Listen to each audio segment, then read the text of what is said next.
Question है, वर्ष 1991 में शुरू की गई नई आर्थिक नीति न्यू इंडस्ट्रियस पॉलिसी की मुख्य विशेषता क्या थी? उदारीकरण, निजीकरण, वैश्वीकरण, ये तीनों व्यवस्था थी, यानी लिबरलाइजेशन, प्राइवेटाइजेशन, ग्लोबलाइजेशन, यानी एलपीजी।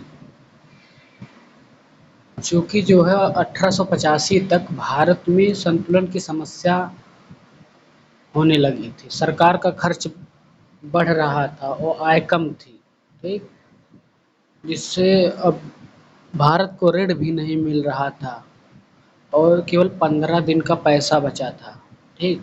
उस समय जो सरकार थी, उस समय सरकार जो थी किसकी थी? उस समय सरकार थी पीवी नरसिम्हा राव, ठीक। पीवी नरसिम्हा राव की सरकार थी और जो वित्त मंत्री थे डॉक्टर मनमोहन सिंह थे, ठीक। दोनों ने एलपीजी की नई नीति पेश की, जिसने भारत की अर्थव्यवस्था को पुनर्जीवित किया, ठीक। 24 जुलाई 1991 को पेश किया, ठीक। इसने उदारीकरण यानी नीतियों की आर्थिक बाधा को कम करना, टैरिफ को कम करना और राज्य लाइसेंस परमिट को खत्म करना, आयात शुल्क में कमी करना, ठीक। और निजीकरण करना यानी संपत्तियों, व्यवसाय स्वामित्व का सरकार में निजी स्वामित्व वाले संस्थान को हस्तांतरण, बाजारों और बैंकिंग सुधार आदि। वैश्वीकरण यानी विदेशों वाली कंपनी को भारत में आने देना, व्यापार करने देना, निवेश करने देना, ठीक।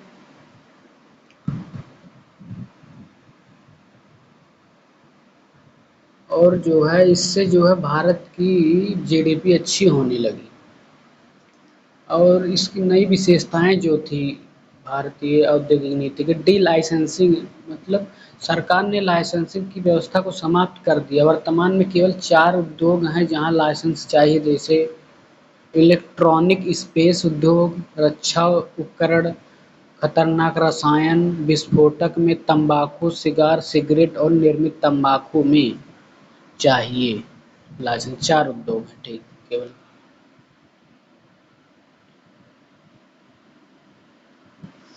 जब भारत में पहली बार एलपीजी उदारीकरण किया तो उच्च प्राथमिकता थी 47 उद्योगों में इन्होंने 51% एफडीआई की अनुमति दी, यानी 51% उसके शेयर में विदेशी इन्वेस्ट कर सकते हैं। एक्सपोर्ट ट्रेडिंग हाउस के लिए 74% की अनुमति दी, लेकिन अब जो है सरकार ऐसे भी क्षेत्र हो गया है कई, जिसमें 100% मतलब अनुमति है एफडीआई की,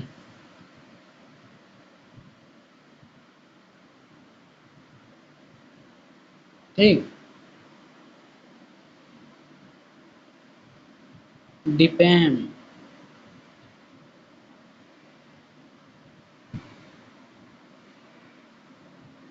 का पढ़ लिया भाई से और समझ में ना आया।